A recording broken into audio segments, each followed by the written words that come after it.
All right, I'm back again with a recent gaming. So, 5 games that I've played recently. Um, some of these I've completed, some of these I haven't because you can't really complete them, but I've played enough of them to talk about them.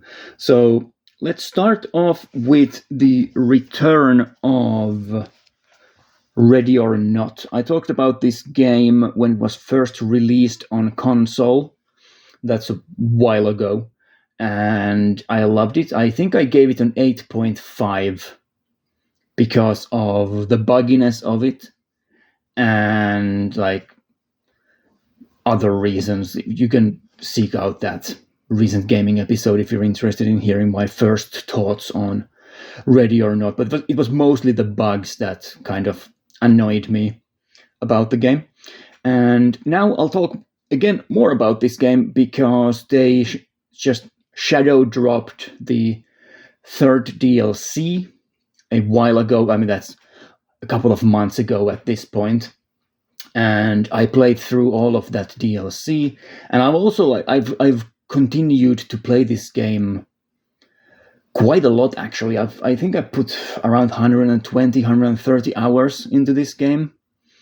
Just, every once in a while playing a level, playing 2 levels. And yeah, I'll kind of update my thoughts on Ready or Not. So the base game of Ready or Not is basically the same still, even though there have been many updates to it, many patches to it. Some of the issues have been fixed, not all of them. The AI is still kind of brain dead, so I play this game solo by myself with an AI squad. And the AI is still blocking doorways. They are still every once in a while opening doors that they absolutely shouldn't be opening. Just randomly walking up to doors and opening them and getting shot in the face by an enemy that's behind it. Stuff like that. Standing in the middle of a hallway, not reacting to enemies. And then sometimes they are just super soldiers who kill everything. Just one-tapping enemies across the map like it's nothing. It's kind of strange. It's a strange experience, but it's also really, really fun. So I like my overall thoughts on Ready or Not have not really changed. I think it's a phenomenal game. It's one of the best first-person shooter experiences I've had in years and years and years. Now, what else have they fixed in terms of the bugs? The AI, it's a little bit tweaked. Yeah, they fixed some of the broken trophies, which is cool. I've received a couple of trophies that I should have got a long time ago by just turning on the game because they fixed them. That's cool. There are still broken trophies in the game, especially in the new DLC, the third DLC. The for example, the S rank every mission trophy for the third DLC is broken. I've done all of the missions on S rank, and I didn't get the trophy, so that sucks. But yeah, so a lot of people are very disappointed with the developers, Void Interactive, because they seemingly take a really long time patching stuff out or patching stuff in or fixing things, and that hasn't really changed. It's not really a big problem for me because I think the PS5 version of the game is pretty stable, and the issues are just, they aren't game breaking by any means. I think the crashing issues that were present near the launch of the game, like those are completely gone. I haven't had any crashes in the game for the last, let's say, 30 to 40 hours. And that's cool. The statistics are broken, or at least they were broken. At one point, all of the statistics for me went to 0. So the hours played, missions completed, enemies killed, enemies arrested, the accuracy numbers for the different weapons, favorite weapons, whatever, everything went to 0. And then they kind of, I guess, fixed it, but the numbers started from 0. So all of the statistics are inaccurate for me, which kind of sucks. So yeah, it reminds me of a PS3 era experience where you're kind of you have to live with the game being kind of somewhat broken, but not really. It's a throwback. It's all right. Let's talk about the third DLC. So they just randomly dropped it. I had it pre-bought because I bought the when I got this physical. It doesn't have the DLC on the disc, so I bought the DLC separately digitally, which I usually don't do, but I just wanted to play them. So I bought the DLC to support Void Interactive, and it also had a pre-order attached to it for the third DLC. So you got the first 2 DLCs and the pre-order for the third one. And they just dropped the DLC out of nowhere, and I downloaded it, and I played it, and I thought it was kind of a mixed bag. There are 3 levels in the third DLC, so this is what is it called? The Boiling Point DLC, something like that. One thing that I enjoy a lot about the DLC is that it completely changes the hub area. So the hub area in the game where you go into missions is this police station. And they completely changed it because now the game's all about like riots and like this sort of revolutionary thing going on. And that is reflected in the hub world quite nicely. The atmosphere is really, really cool. And the missions themselves, the first mission, which is the pier, the amusement park, is probably my least favorite mission in the game. The entire game, counting all of the DLCs. I absolutely hate the first level. It is confusing. Well, it's purposefully confusing because you are going into this open air amusement park, like this sort of American seaside on the pier amusement park, and it is a complete mess, like the layout of the map. There's just amusement park rides wherever and buildings wherever, and the civilians and enemies are just running around the maps or the map just in such a chaotic way that it's very difficult to kind of know what is going on. And yeah, it's a combination of the worst elements of different maps from the base game. So you have the openness and the really, really long range engagements of Greased Palms, the male warehouse level from the base game. And it just doesn't work well with the AI, especially on hard difficulty, because the enemy can just shoot you from across the map without you even seeing them. They can see you through the amusement park rides, even though it's almost impossible for you to see them, and stuff like that. So it's really a frustrating map. It's also really dark. This is something that they patched pretty fast. So the dark areas, there's like this haunted house that you go into, for example. It's so dark that you can't really even see anything with the night vision goggles on. But they fixed that. It's better now, but it's still really, really dark. So you have to flip the night vision goggles on and off constantly in the map, depending on which area you are in, and it's really annoying. There's also poison gas. If you don't have a gas mask, you're fucked, because there's like entire rooms of the gas, and there are objectives in the room, so you kind of have to go in them to get the objectives done. So you're just walking into this room full of poison gas if you don't have a gas mask when you go into the mission. There's no warning about it, pre-mission or anything like that. So yeah, there's also lots of enemies, and they are executing civilians, which is one of my least favorite mechanics from the base game. That's like the mechanic from the elephant, the elephant level, the school level from the base game, where you have a time limit and you kind of have to find the bad guys before the bad guys start like shooting the civilians. That's really annoying. So all of these elements combined, I don't like the pier level at all. I played through it once on normal difficulty level, just going through the level, and then I did the S rank non-lethal run of it, and then I think there was some trophy attached to that level, which I did also, but I never went back to it, and I hopefully don't have to go back to it again. The second level is really cool. It's the bank, where the sort of protesters have broken into this bank, and then there's a bunch of like really like bad guys there. It's also really chaotic. Like that's the theme of this DLC. It's the chaos, and you can't really know who is a civilian, who is an enemy, until it's too late. So you have to be really careful. And yeah, I love the first room of this level. It's incredibly open, but it's also kind of like manageable and controllable. So you are going into this lobby of this bank.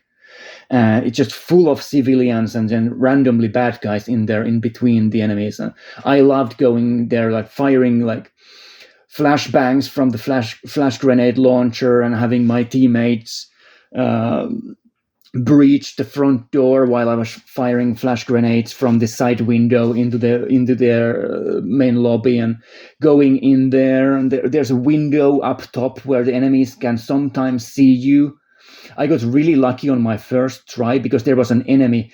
Like it was incredibly like tense when it happened. Like I entered the lobby and someone started firing from high up from behind me from this tiny window, and I flipped around 180 and like one shot that guy in the face.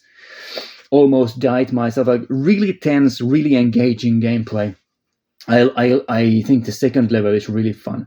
There's also this kind of like a hidden puzzle in the level where you have to find items, find codes, and you can crack open the vault of the bank, and there's like a hidden message there and some like story elements. That's really cool. And yeah, the bank level is phenomenal. I replayed that level like 3 or 4 times just for the fun of it. And then the third level is I kind of have a love-hate relationship with that level. I think it's really cool until the last floor of the level. I think the last floor is pretty awful, but other than that, it's really cool. You go into this high-rise building that is captured by just a bunch of like military, like kind of paramilitary group. From what I've read online, this is sort of a group that was in like previous builds of Ready or Not that was kind of removed from the base game pretty late on, and replaced by other types of enemies. So these sort of enemies were in some of the other levels before the final release of the retail release of Ready or Not. And they brought it back like this, what is it, like Mariposa something, this paramilitary group. And it's really cool. Like they have motion sensors on the floor, on the ceiling, not the ceilings. What are they called? The wall. Yes, the walls. What am I talking about? I'm losing my mind. They have motion sensors on the walls that if you walk through them, they kind of enemies know where you are and they start to triangulate to your position. It's really a difficult but fun map. Lots of corridors, lots of rooms, but you have always, like, I found a really nice path through the opening of the level that that became a routine for me, where I was wedging some doors and I was kind of luring the enemies into these bottlenecks by purposefully going to the motion sensors and wedging doors, so they kind of like funneled them to a certain spot and then breached the door into that spot and managed to like get a bunch of them at the same time. It's a really strategic map, really difficult map at start, but you kind of, when you learn it, it's really fun. The enemies are deadly. They have like armor and like military grade equipment. They're equipped with the same kind of stuff that you are equipped with. They throw flashbangs, which is a new mechanic, but the enemies throw flashbangs when they enter rooms and stuff. It's really tough. There's a shit ton of enemies as well, like a ridiculous amount of enemies. And then there's the objective where there's a bomb and there's one enemy on the map who's the last enemy in the last room, who has the trigger, and you kind of have to disable the trigger.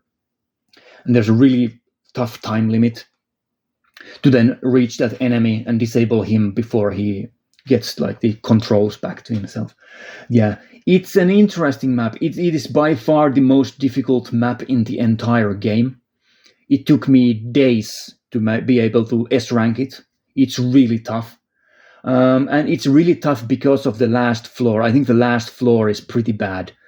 So you go up these spiral staircases and you are in this really open, again, kind of a lobby area, kind of like in the bank, but the enemies are 10 times more difficult and deadly. And it's not fun. I like the runs where I managed to beat the level are always the ones where there are only a couple of enemies left. So I get really lucky with the RNG. So there aren't like 8 enemies on the top of the stairs, because they can kill you so fast, and they can shoot through the railings and everything that you can't even see them. It's really annoying. And the last room is just a coin flip, whether your AI is killed or not when you enter that room, because there's always like 5 enemies in there with assault rifles. So it's just a coin flip. I don't like these maps where it's kind of like you feel like it's more about the RNG than your own skill. And that's what the last level is like. So yeah, that's my thoughts on the DLC. Overall, I liked it. I especially like the second map. I like the challenge of the third map, but it's not really enjoyable. It's also a really long map. So if you play it and you mess up at the end, that's just like 20 minutes, 25 minutes of your life just gone. Poof. You get nothing for it. So I prefer the shorter levels, the tighter levels, and the levels where you can kind of you're more in control of what is going on. Yeah, it's all right.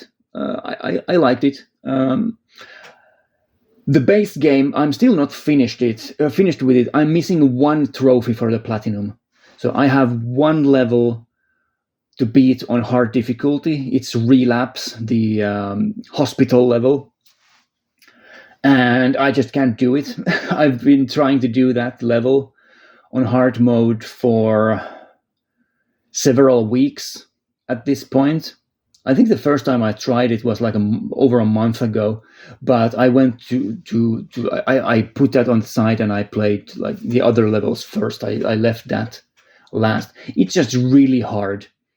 I can reliably get through the opening of it, so the first floor and then the upstairs of the first building. But then when you go past the walkway into the second building, that's when things start to fall apart really quickly. And when you go downstairs in a second building, like the staircase is again just a coin flip. Sometimes the AI just kills you immediately when you enter the stairway, and you can't really do anything about it. I'm trying to do it legitimately without any of my AI dying. Like, I could finish it by myself, sure, with the AI dying, but I don't want my AI companions to die. I want to finish the level like properly without losing anyone. So I'm still working on it. Right. So that's 18 minutes on Ready or Not. I guess I'll move on. How am I feeling about the score for this game? So originally I gave it an 8.5. I think it's still pretty accurate. I still give it an 8.5. They haven't really fixed most of the issues that I have with the game. So the bugginess, the insane like increase in the difficulty for the hard mode. Like, the hard mode is sick. It's not fun for the most part. But I want to finish it now that I've put so much time into it. It's not fun because the enemies are just unfair with how accurate they are and how deadly they are. And entire runs are just ruined by, like, even if you have the riot shield up, sometimes an enemy can just one tap you, even with you having the shield up. It's rough. But yeah, 8.5, I think it's pretty fair. Ready or Not, it's still a good experience, like a great single-player experience. I've never played any of it online, so I don't know how it works online, but as a single-player SWAT simulator, like, it's not a hardcore simulator. It's not like Arma on the PC, but it's like somewhere there in the middle. It kind of feels like Counter-Strike in some ways. It's slower than Rainbow Six Siege, but it's not as simple as Counter-Strike. So it's kind of like a mix between those two, and it's really something that I vibe with a lot. So Ready or Not, highly recommended. Again, for anyone who's into first-person shooters and like Rainbow Six games and these sort of more tactical shooters. All right, moving on. I'll go through the other games faster than this, I promise you. Next up, are you smarter than a fifth grader? I am, as I always say, a sucker for these types of games. I like game shows, I like quiz games, and this is again another one. Like, if I find a game like this for like $20, I'll grab it, I'll play it. Is it any good? Yes and no. It's all right. It's definitely not the worst quiz game I've played in recent memory, but it's not among the best either. Like Trivial Pursuit on the PS4 is like that's really fun. Like that's my favorite of these, and it's all right. I think this is kind of. Is it better than Who Wants to Be a Millionaire on the PS5? Maybe. It's pretty close. Who Wants to Be a Millionaire is faster. It has less animations to sit through. But it's also not as in-depth as this game. So, Are You Smarter Than a Fifth Grader? Obviously based on the TV series, TV show. You answer questions that start like ridiculously easy and then get harder and harder. It's not as difficult as Who Wants to Be a Millionaire because the questions are aimed at like a younger audience, kind of. But it's also really, really depressing to to play this quiz game. And then you have like a first grade math question, and like English is not my first language, so the first obstacle is understanding the vocabulary, what the math words mean, because I have no idea half the time what the words mean. And then sometimes I just don't know the answer, and it's kind of depressing. Like, are you smarter than a first grader? Sometimes not, apparently. But yeah, for the most part, it's manageable, and I thought it was pretty fun. The fun part about this game is that there is a ton of customization. So you can pick your character name. You have a list of words, and you kind of pick the first word and the second word. What was my name in this game? It was Bean something. Bean Mayor, I think, at some point. It could be possible that I changed the second word at some point, but it was Bean Mayor. For the most part, at least. So you can make these really dumb, funny names with it. I had a whole roster of characters, like 8 characters, including Stepmom, because why not? And other inappropriate names, like the most inappropriate names I could come up with, and it was pretty funny. I enjoyed the customization a lot. So the game is kind of like they are trying to make it family friendly, sure, but you can kind of break the family friendliness with the customization, which is kind of inappropriate but funny. And yeah, you just go through the quizzes and you answer questions, and it's really grindy. It takes a long time. I played this game for like 12 hours, and that's how long it took me for the Platinum Trophy, because the game has an insane amount of unlockables. And if you just do a regular quiz, like one player quiz, you can get like 5,000 points maybe. It kind of depends. It's like 5,000 to 7,000 points, something in that range. And to unlock everything in a game, you have to get over 250,000 points. So it's going to take a while. But I figure out that if you play with one controller and you control 8 individual characters, you get the points for all of those characters from the same run. So I played like single player mode with 8 characters, all like me playing all of the characters, and you can get like 17,000, 20,000 points per run that way. So I was just grinding the unlockables. You unlock new questions, you unlock new like characters. You have these kids who you can cheat off of. They all have different personalities and different like school subjects that they are good at, that they can help you with and stuff like that. So you unlock those. You unlock like new titles and the new avatars and like new like tables and like skins that you can put in the game through the customization. And yeah, it's kind of funny. It's kind of fun. I enjoyed it. And I did play through it to get the Platinum Trophy. One thing that I don't like about the game is how few school subjects are unlocked at the beginning, because it takes like 10 hours to unlock everything. And after you've played this game for 10 hours, you kind of don't want to play it anymore.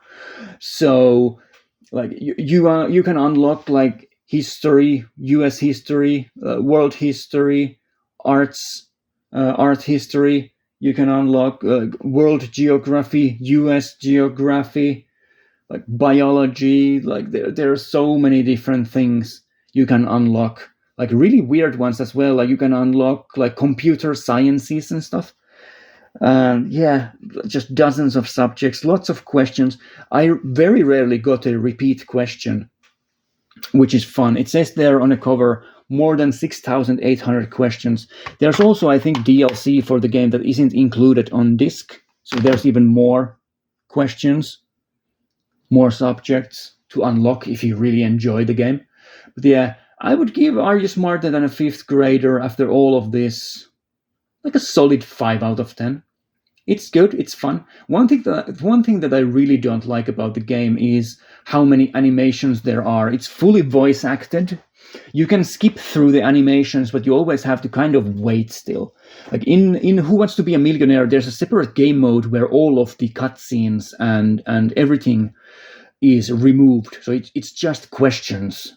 I kind of wish this had a mode like that where you could skip the entirety of just like the TV show aspect of it.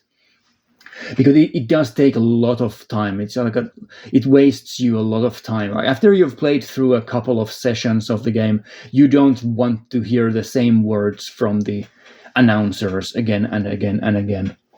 So yeah, there you go. Are You Smarter Than a Fifth Grader? Next up, I have 3 PS4 games here. Couple of these are pretty recent pickups as well. So first of all, Dariusburst, Another Chronicle EX Plus.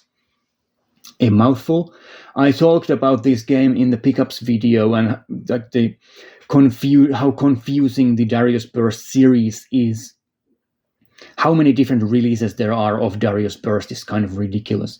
So this is like the 5th or 6th version of this game. And yeah, I was expecting just a fast, fun little shoot 'em up game that I would play for a couple of hours and say, yeah, that's cool, and then move on. I ended up playing this game for like 15 hours. I didn't get the Platinum Trophy for it because it is very grindy and very difficult to get. But I did unlock most of the trophies. So this is a bullet hell shooter. It is a horizontally scrolling game from side to side. And I usually prefer vertical shoot 'em ups, but occasionally this sort of more of an old school style, left to right, right to left, kind of intrigues me as well. So yeah, this is the first Darius game that I've played. I have played a little bit of the original Darius. When I was in Japan, in Tokyo, we went to an arcade, and there was like an old school, like original, almost like a museum level of an arcade machine for the original Darius, and I played that a little bit, which was really cool. So I know Darius. I've had my eye on this series for years, but just never pulled the trigger to buy them. I kind of regret not buying the Darius collections that Strictly Limited Games released here in the European region, because those are pretty expensive now, and I would like to get both of them. But yeah, enough about Darius. Let's go to Dariusburst. So this is a 3D shooter. All the character models are in 3D. It's a side-scrolling game otherwise, but the character models are 3D. One of the great things about Dariusburst is the music. Like, this has an all-time classic, phenomenal soundtrack. It's really varied. It has so many different kinds of tracks. It reminds me of, well, first of all, it reminds me of the soundtrack of Danganronpa. There are tracks in the Dariusburst soundtrack that sound really similar to the sort of like the trial music in Danganronpa when things start to ramp up and it gets more energetic. It's kind of like this like thumping electronic music, but it also has this atmospheric, like this sinister feel to it, like that sort of stuff. Then there's also this really, really cool, like ethereal, almost like cyberpunky, like sci-fi stuff, like this really ambient electronic music with like these ethereal female vocals on top of it. It reminds me of like the opening song from Ghost in a Shell Standalone Complex, like the opening theme song of that, and like other songs from Ghost in a Shell, stuff like that. And then there's like this very typical but cool bullet hell shooter music, like this like guitar driven rock music. There's also like some sick saxophone tracks, like really cool saxophone track. One of the boss tracks has this really incredible saxophone track in it. So yeah, I love the music. It's an all-time classic. Like, shoot 'em up games, if they don't have a banger soundtrack, like, that's a huge negative. This one is one of the best, in my opinion. The gameplay itself is like a mixed bag. Some good, some not so good. One thing that I enjoy about the game is that there's a flip mechanic, like in some other shoot 'em ups as well. So you can shoot both ways, forward and backwards. You can flip your ship around. It makes the levels more complicated because enemies are coming from in front of you and from behind you, and you have to do the flipping if you want to survive. And the boss fights also, I think, benefit from this mechanic because the bosses are just flying around the screen, like all over the screen. Like there are enemies that do like spirals on the screen, for example. And you kind of have to like navigate within the spiral, go like inside the boss, like it makes a circle, and you have to go inside it and kind of survive inside the boss while it circles around you. It's kind of cool.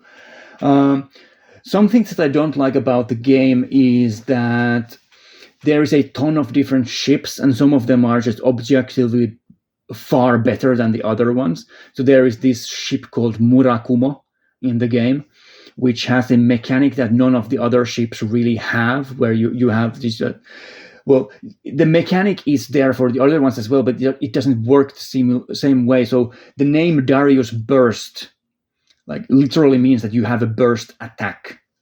So you have this special attack, this really powerful, almost like a laser beam that you can shoot.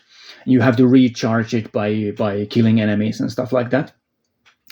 And the Murakumo can move with the laser freely, so you can move while you're shooting the laser. And most of the other ships, you have to kind of place the laser in a spot, and then it stays there. So it's just like on a lane, like a separate attack that you have. And obviously, if you can move freely with the laser, with the Murakumo, like, why would you not pick that ship? It makes playing the game so much easier. So I did most of the trophies with Murakumo, like most people do when playing this game, because it's so much easier. And yeah, I didn't really enjoy playing the game that much until I started using that ship in particular, because it's really difficult to even kill the enemies on the screen with the other ships. They aren't that powerful, but then the one ship is so much more powerful. It makes playing the game so much more fun and so much easier. So yeah, that's a bit of a negative. Overall, the runs in the game are really short. It's only 3 levels, but it's kind of a choose your own pathway style. that some other games in the series, not in the series probably, but other shoot 'em up titles have done as well, like Super Hydra, for example, where you start from a place and then you have these branching paths that you can pick from, like which stage you go into, and there is. How many paths are there? Like 24 levels, I think, overall in just the base arcade mode. You have 24 levels. You have the original levels and then like the extra levels that were added in later editions of the game. So you have the original arcade and then the expanded arcade. And it's really cool. It takes like 10 to 15 minutes to do one run, which is perfect. You can just pick up the game, do a run or two, and then do something else. That's really cool. I enjoy that a lot. Shoot 'em up titles should be short because it's so demanding on you mentally to keep focus that it's just not enjoyable if it's too long. So I enjoy that a lot about Dariusburst, another Chronicle EX Plus. There are also trophies attached to the different pathways, some of which are really difficult and I didn't get. There's also a trophy for doing all of the different routes, so you have to do all like possible combinations. That's one annoying thing about the game. There is no tracking on what you have done. So one of the reasons why I played through the game so many times is that I played through all of the paths, I thought, but I didn't get the trophy and I had to play through a bunch of them again. So I think I played overall like over 50 runs of the arcade mode because I just didn't get the trophy. It was one of the last routes that I redid. That was the one that I was missing, unfortunately. There's also like an event mode with challenges. Some of the challenges are really tough. Some of them are pretty fun. All of the trophies related to the events require you to beat them with 1 credit, which is kind of ridiculous. That's one of the reasons why I didn't get the platinum trophy for this, because I just didn't have the skill, just to be honest. I didn't have the skill or the want to like dedicate my life to perfect these event runs. So the event runs, some of them are just boss gauntlets. So you have boss fights from the game back to back to back. Some of them are multiple levels from the game back to back to back, and then some boss fights. Some of them are remixes of levels. Some of them are like brand new content. There are a couple of bosses, I think, in the events that are not anywhere else in the game. And lots of content. Like one of the great things about this game is that there's just so much to do here. So if you like Dariusburst, there is so much content in here. There is also the Chronicle Savior stuff. So you have the online aspect here as well. So one of the innovations of Darius is that I think it was originally in the Japanese arcades, they would have these, well, they had the events that I mentioned, so they would add new content like timed events into the arcade cabinets, but they also had this like online component to it where this was at least like this was in the PS4 version of Chronicle Saviors as well, I think, where you have this kind of mode similar to Helldivers, the original Helldivers on the PS4 and PC, where you have this online component, like this sort of massive multiplayer online component, but single player, where all of the different like players are contributing to this like common goal. So you have these levels, these planets that you go to. There's a percentage of how many times people have played it and how many people have completed the mission, and it changes like the percentages, and you are kind of like conquering these levels and liberating these planets and whatever. And it's kind of cool. Obviously, like I played this single player. I don't even have a PS Plus subscription or PSN subscription, so I don't play online games at all. But you can still play these like single player like offline, which is really cool. So there's basically infinite content in the game. There are so many of these different planets, like these remixes and variations of levels. There's also some content in the online stuff that's not anywhere in the arcade mode or even the event mode. So it's kind of worth playing. So if you like Dariusburst, like you're not going to run out of stuff to do here in this game. Yeah. And lastly, of course, I have to mention the actual gameplay of it, other than just flipping around. I love the visual look of Darius. It is very much like this sort of mechanic, like almost like a mecha style, like mechanic sci-fi look. And all of the bosses are these like mechanized warships shaped like fish and like octopus, like octopi, whales, and like sea creatures. And the designs are so fucking cool. It's so cool. I love the boss fights. I love the boss designs and just the enemy designs overall. I love it how they use the enemies as like bullet hell bullets. So one of the things that sets Darius apart from many other games is that it's not just a bullet hell game because there are bullets flying at you. The enemies are bullets themselves. There's like swarms of enemies, like schools of mechanical fish that come at you.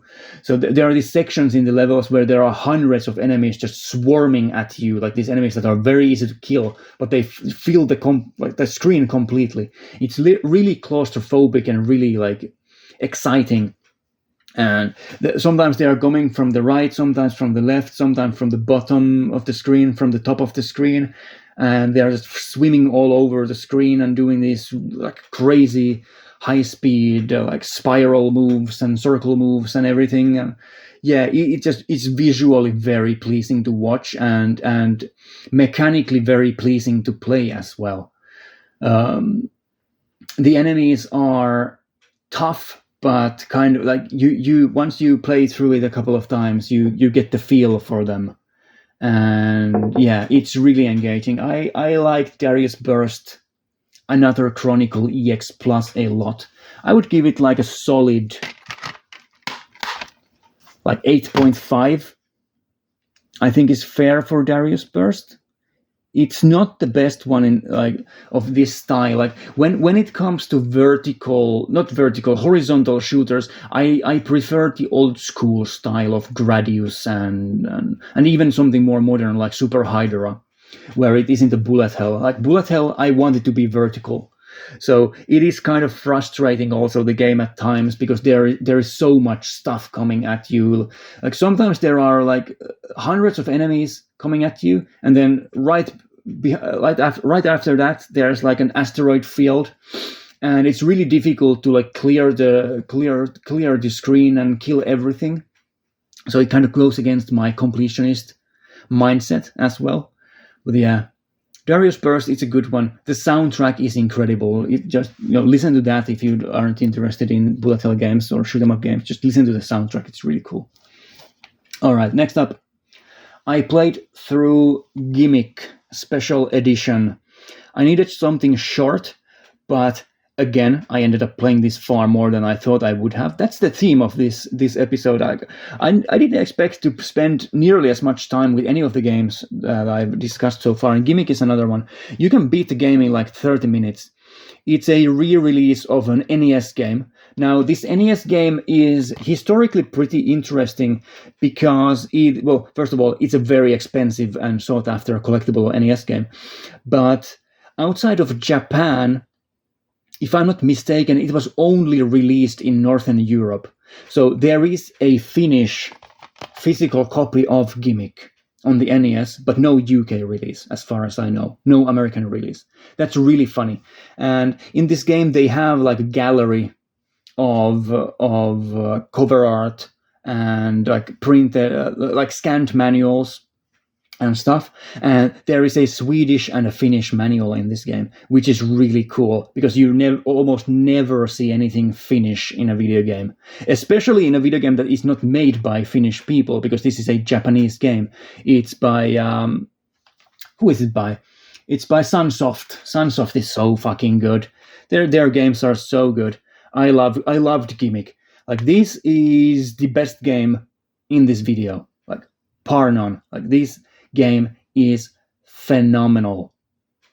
For an NES game, many NES games have aged well because they have this kind of an ageless look to the pixel graphics, and they are so so colorful and playful and interesting.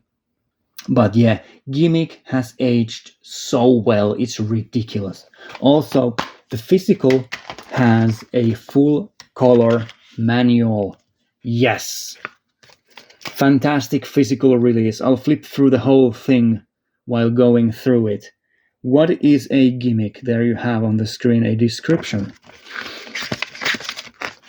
You have the introduction to a character. So you are playing as this little blob guy who fights by creating stars and throwing them at enemies. That mechanic is really cool because it's not like the fireballs in Mario where you just press a button and it kind of flies out. You have to hold a button to first create the star. It takes a little while, so it's like a charged attack. And then when you throw it, it goes in a really specific way, like it bounces in a specific way. So you have to really learn how the bounce works.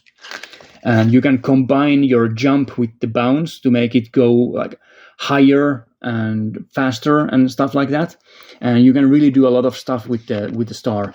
You can also platform with it. Like you can throw the star and jump on top of the star if you get the timing right and kind of surf the star around, which is used as a mechanic for the hidden items that you have to pick up to unlock the final 7th stage, which I didn't get. I have to go back to this game at some point and perfect it to get the 7th level unlocked, because I'm not good enough at the game. I can get to the 5th level boss fight, but then the 5th level boss fight, I never get lucky enough to beat it. Because, yeah, this game is also, let's talk about the difficulty level. It is incredibly difficult. Like, this is a early rage platformer. As I said, it's really short. You can beat it in 30 minutes. But when you first go through it, it is challenging. It is brutal. You are so easy to kill for the enemies. And you have very limited health pool, very limited lives. So yeah, to unlock the 7th level, you have to play through the first 6 levels without ever getting a game over. So you have to really, really play perfectly, at least the first 3 levels or so, like collect 1-ups so that you have a pool of 1-ups, so that you can fuck up in the 5th and 6th levels. It is challenging. Like the levels themselves are not necessarily too hard or too challenging. You can go through the first 3 levels, just run through them in like 15 minutes. It's not very challenging once you know what to do, but the boss fights are pretty tough, especially when you first encounter them. The first boss on the first level, like, immediately just throws a handful of enemies at you, like literally, like 6 enemies, like hurls them at you. And if you aren't prepared for that, you're just going to die immediately. You're just going to die immediately. It is chaotic. It's really fun. But once you learn the techniques, how to play the game properly, how to play the boss fights, it is really fun, really manageable. For the most part. But then you have to collect the hidden items, because that's also a requirement for the unlocking the 7th level. Some of these are hidden in ridiculous places, and you have to do precision platforming. Like you have to jump, throw the star at the wall, land on the star, wait for it to bounce a couple of times, jump on another platform. It gets pretty tough. So yeah, I was trying to get the 7th level for Gimmick, and I just can't do it at the moment. But I'll go back to the game. I will beat it because it is so much fun that I want to beat it. I want to do the 1 credit run of it at some point. It is possible. It is manageable. I know I can do it, so I will go back to it. Also, talking about music with Dariusburst, Gimmick has low-key probably a top 5 video game soundtrack of all time. One of the greatest video game soundtracks ever created. They like everything you need to know about the Gimmick soundtrack is that the best song in the game is an unused, like, scrap. It plays in the main menu of this special edition. It was not used in the original release at all. As far as I know, the level that it was supposed to play on got like scrapped during development, and they never used the song. Like that unused song, I can't remember the title of it, unfortunately. But if you just go on YouTube, Gimmick unused song OST, you'll find it. It is incredible. Like the things that the developers were able to do with the sound chip of the NES is unreal. Like it's a full-fledged composition.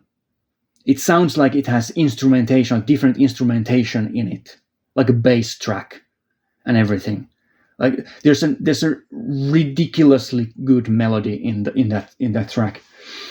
So yeah, I was just sitting there in the main menu. Every time I turned the game on, I was just sitting there listening to the music for like 10 minutes before I even started playing the game. It is so good.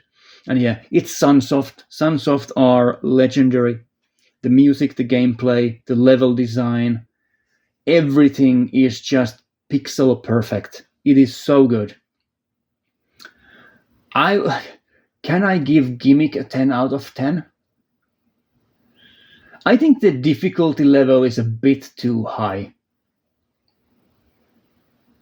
Like that's my one criticism of Gimmick. Like it was very clearly designed in the NES era with that in mind, that they are purposefully trying to make it more difficult than it probably has to be, just to make it a longer experience for people.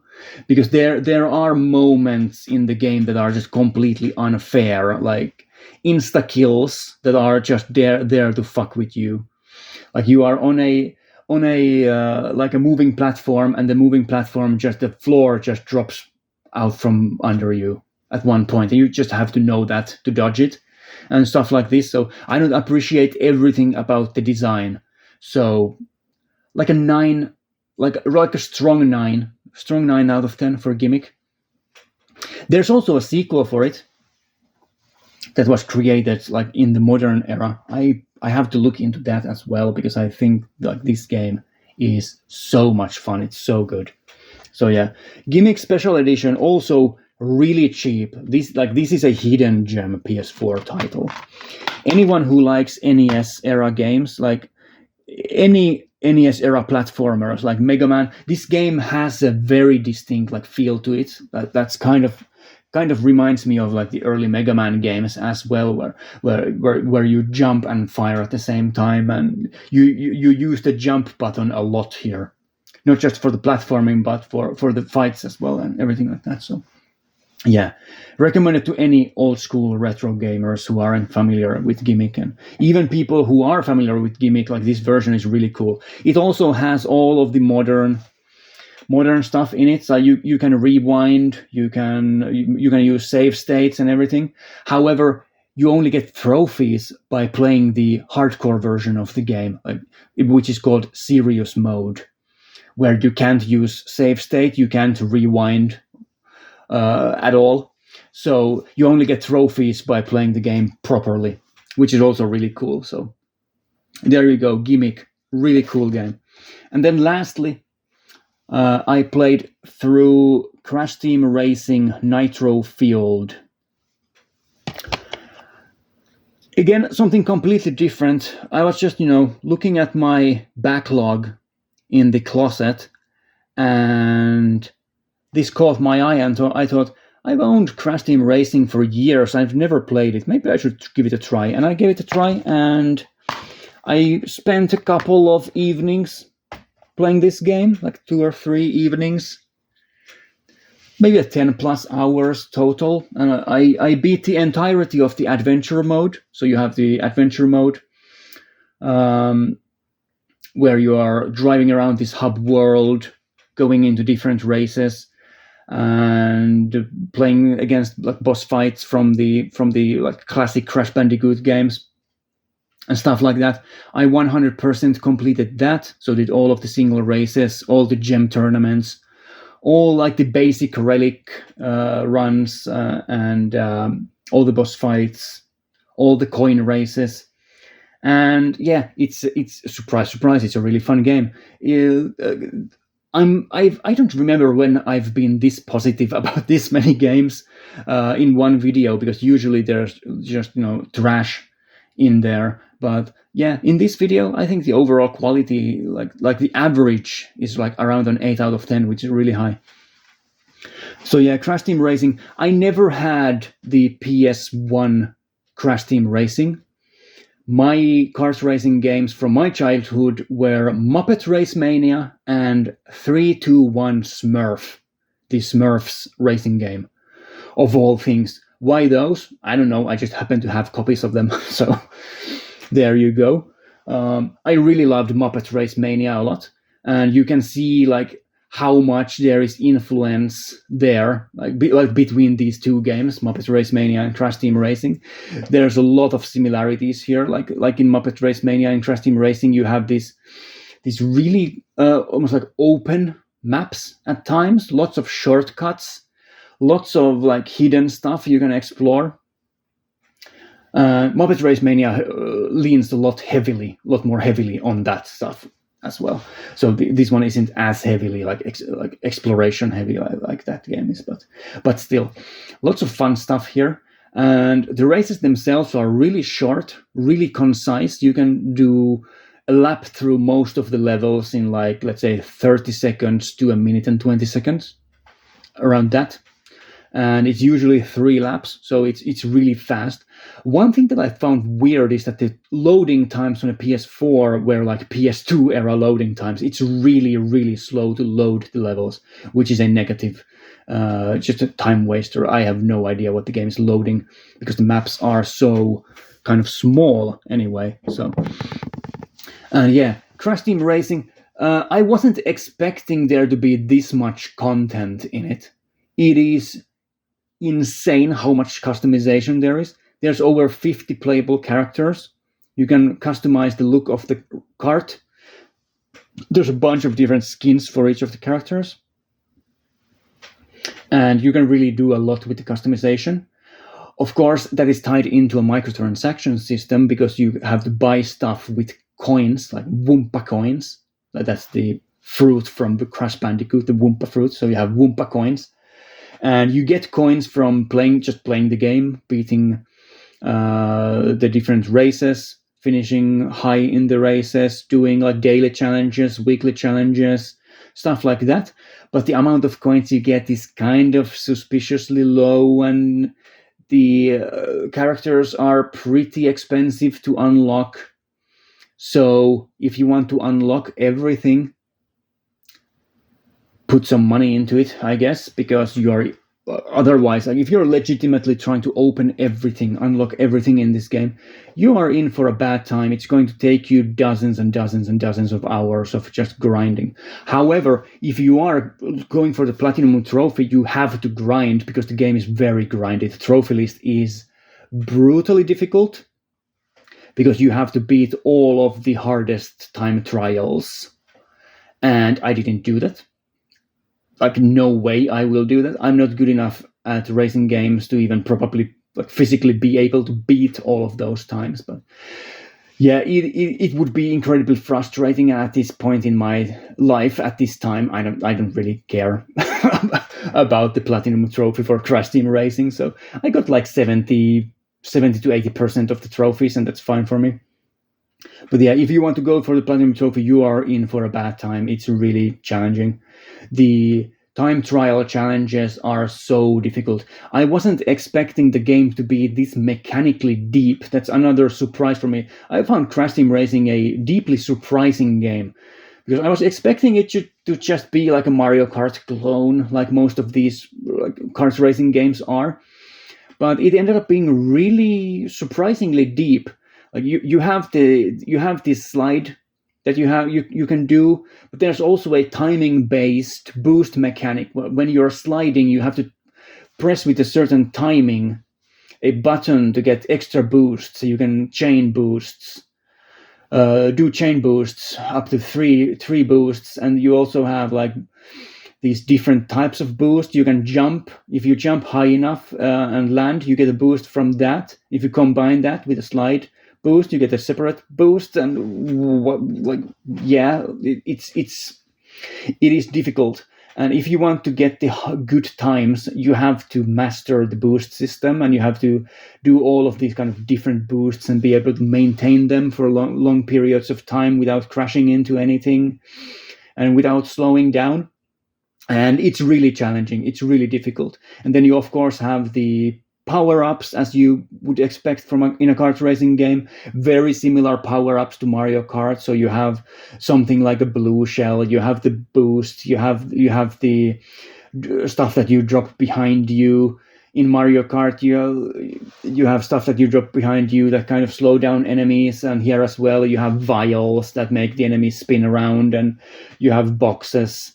One fun mechanic with boxes is that it doesn't immediately explode like the red boxes. Like, they go on the enemies, and if you jump enough times, you can kind of throw the box at other enemies. Like, there are lots of really cool these sort of little details that kind of differentiate this from other kart racing games. I can see why this is a childhood favorite of many people. Like, this is the first time I've played Crash Team Racing. I never played it as a kid, so I have no nostalgia for this game.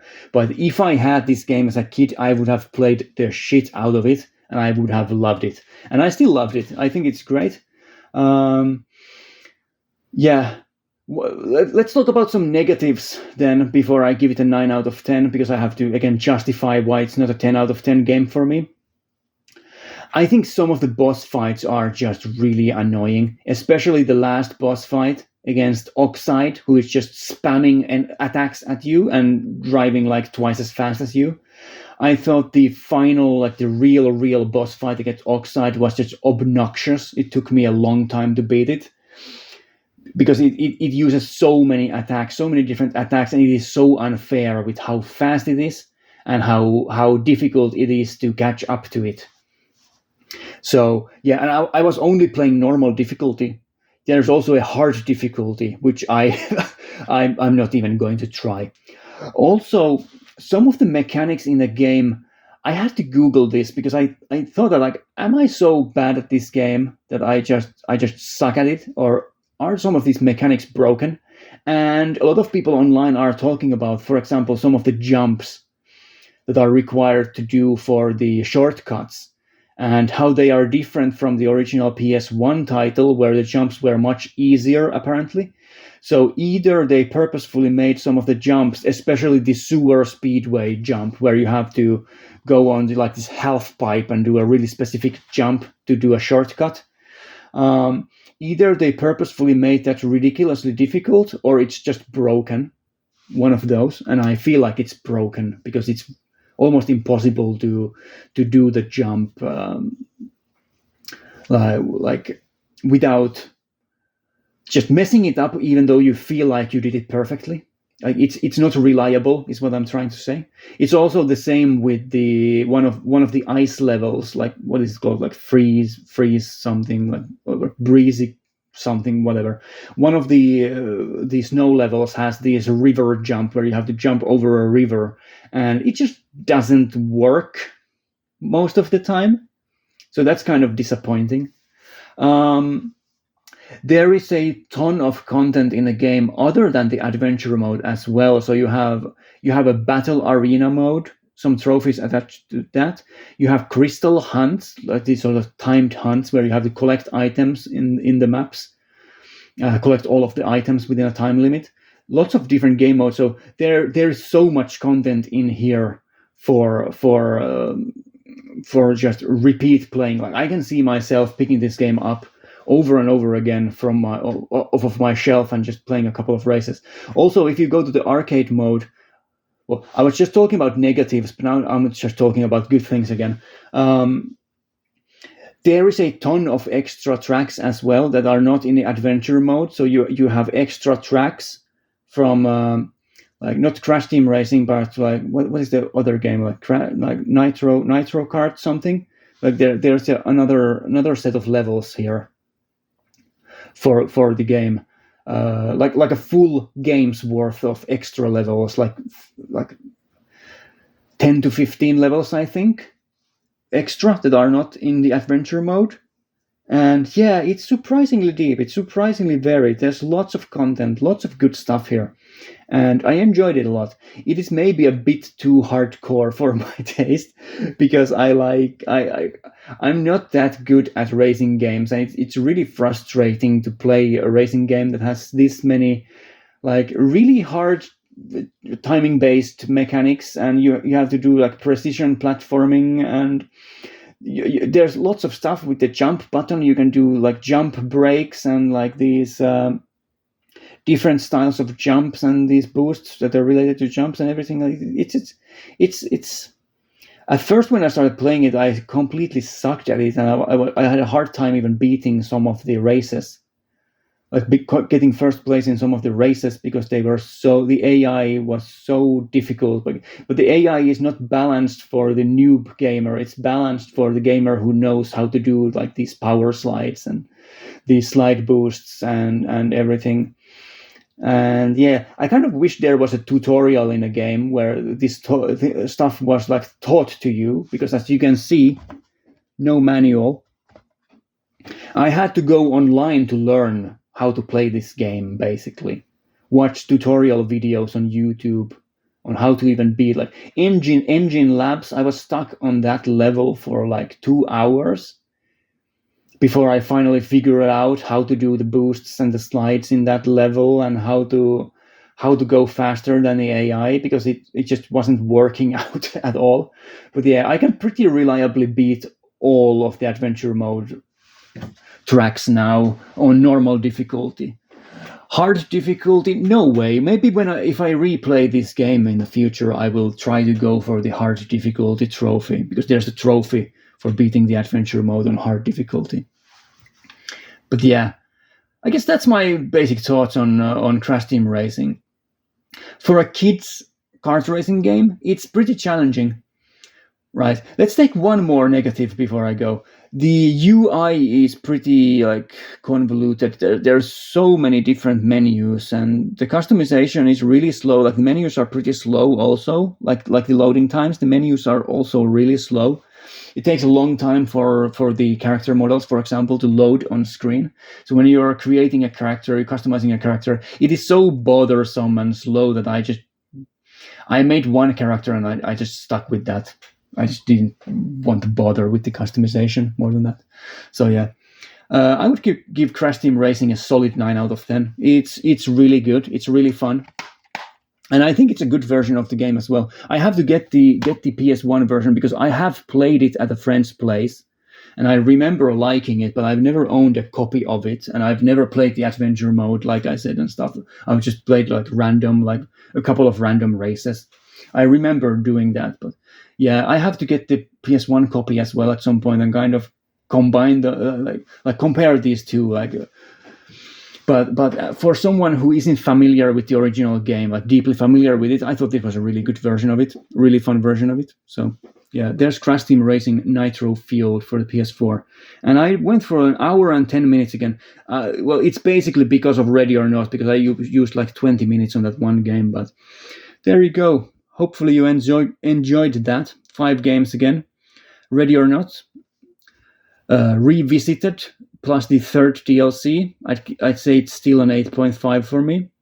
It will go up to a 9 if they ever fix some of the bugs and like the broken trophies and stuff like that. Are You Smarter Than a Fifth Grader? Like a solid 5 out of 10. It's an alright quiz game. Pretty fun. Dariusburst, Another Chronicle EX Plus. 8.5. Fantastic shoot 'em up. Iconic soundtrack. Iconic boss designs. Gimmick Special Edition. A classic NES game. Incredibly good version of that game on the PS4. Like a solid, strong 9 out of 10. And then Crash Team Racing Nitro-Fueled, another 9 out of 10. So really good stuff. I'll be surprised if the next one is this even with the quality of games. But yeah, there you go. Rare for me to be this positive about stuff in a video, but all right. Hope you enjoy that. I'll see you again next week for something else. Bye. I guess I'll do it like this before I end the video, because I can use this for the thumbnail. Yeah, there you go. Bye.